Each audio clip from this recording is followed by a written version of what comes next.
Kinakain ba talaga ito? Hindi ko to kilala. Anong tawag dito? Himbabao. Himbabao. Anong ibang term?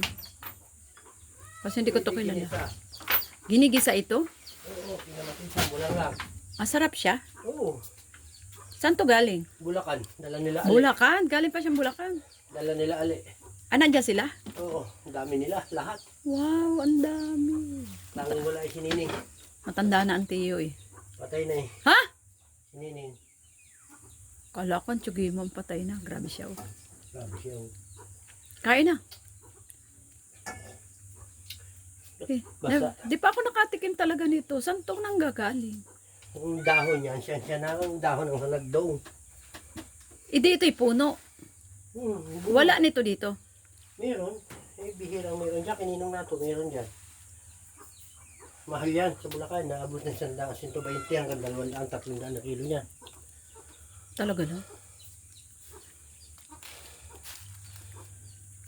Patingin niya, patingin.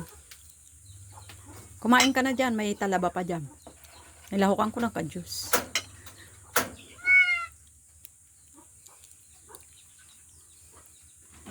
Grabe, ang sarap niya ata to. Kailan to iuulam? Gusto mo ngayon?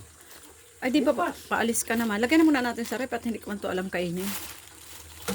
Hinuhugasan pa siya. Anong tawag sa kanya? Parang mga uod. Himbabao. Ano kayang tawag nito? Sa ano? Sa Batangas eh, himbabao din yan eh.